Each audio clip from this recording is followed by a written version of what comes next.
Hello friends, welcome to சுவையான சமையல். இன்றைக்கி நம்ம சுவையான சமையல் சேனலில் சுவையான வாழைக்காய் மிளகு வறுவல் எப்படி செய்கிறதுன்னு பார்க்கலாம். வாழைக்காய் மிளகு வறுவல் செய்கிறதுக்காக முதல்ல வாழைக்காவை வேக வச்சு எடுக்கலாம். மீடியம் சைஸில் ஒரு 5 வாழைக்காய் எடுத்து கட் பண்ணி எடுத்துருக்கேன். இது ஒரு கடாயில் சேர்க்கலாம். கூடவே ஒரு 1/4 டீஸ்பூன் மஞ்சள் தூள் சேர்த்துக்கோங்க. அடுத்ததாக இதை வேக வைக்கிறதுக்கு தேவையான அளவுக்கு தண்ணி சேர்த்துக்கோங்க. தண்ணி சேர்த்ததுக்கப்புறமா இதை ஒரு வாட்டி கலந்து விட்டுக்கோங்க. இப்போ ஸ்டவ் ஆன் பண்ணி இதை வேக வச்சு எடுக்கலாம். மூடி வைக்கலாம். தண்ணி நல்லாவே கொதிக்கட்டும். இதை ஓப்பன் பண்ணி பார்க்கலாம். இப்போ பார்த்தீங்கன்னா இது நல்லாவே கொதிக்க ஆரம்பித்தாச்சு. இதில் தேவையான அளவுக்கு உப்பு சேர்த்துக்கோங்க. வாழைக்காய் குக்காகி வரட்டும். வாழைக்காயை நல்லா குழைய விடாமல் ஒரு 3/4 பதத்துக்கு வேக வச்சு எடுத்துக்கோங்க. பாருங்கள், இந்த அளவுக்கு வேக வச்சு எடுத்தால் போதும். இப்போது இது ரெடி ஆகிடுச்சு. இந்த வாழைக்காவை தண்ணியிலேருந்து வடிகட்டி எடுத்து வைக்கலாம்.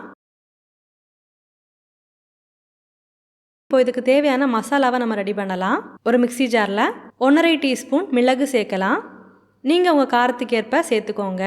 ஒரு 1/2 டீஸ்பூன் சோம்பு சேர்த்துக்கோங்க. அடுத்ததாக ஒரு 1/2 டீஸ்பூன் சீரகம் சேர்த்துக்கோங்க. ஒரு 2 கொத்து கருவேப்பிலை சேர்த்துக்கோங்க. ஒரு 4 பல் பூண்டு சேர்த்துக்கோங்க. இதெல்லாம் சேர்த்ததுக்கப்புறமா இந்த மசாலாவை நல்லா அரைச்சி எடுத்துகிட்டு வந்துடலாம். வாழைக்காய் மிளகு வறுவல் செய்கிறதுக்கு ஒரு கடாய் எடுத்துக்கோங்க. கடாய் சூடானதுக்கப்புறமா தேவையான அளவுக்கு எண்ணெய் சேர்த்துக்கோங்க. எண்ணெய் சூடானதுக்கப்புறமா கொஞ்சமாக சோம்பு சேர்த்துக்கோங்க. ஒரு கொத்து கருவேப்பிலையும் சேர்த்துக்கோங்க. நம்ம வேக வச்சு எடுத்துருக்கிற வாழைக்காயும் இதில் சேர்க்கலாம். சேர்த்து இந்த எண்ணெயிலேயே நல்லா வதக்கி விட்டுக்கோங்க.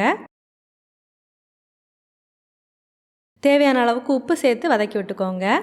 வாழைக்காயை அடி பிடிக்காமல் மிதமான தீயில வச்சு வதக்கி விட்டுக்கோங்க. இதில் கொஞ்சமாக பெருங்காயத்தூள் சேர்த்துக்கோங்க. சேர்த்து நல்லா வதக்கி விடலாம்.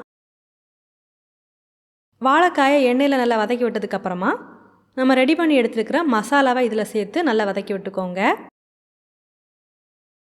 மிதமான தீயில வச்சு கொஞ்ச நேரத்துக்கு இதை நல்லா ரோஸ்ட் பண்ணி எடுக்கலாம். அவ்வளோதான். இப்போ நம்மளோட சுவையான வாழைக்காய் மிளகு வறுவல் ரெடி ஆகிடுச்சு.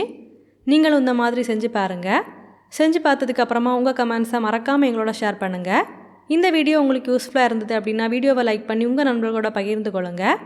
நீங்கள் இன்னும் நம்ம சுவையான சமையல் சேனலை சப்ஸ்கிரைப் பண்ணலைன்னா மறக்காமல் சேனலை சப்ஸ்கிரைப் பண்ணிக்கோங்க. இந்த மாதிரி சுவையான ஒரு ரெசிபியோடு நான் உங்களை சந்திக்கிறேன்.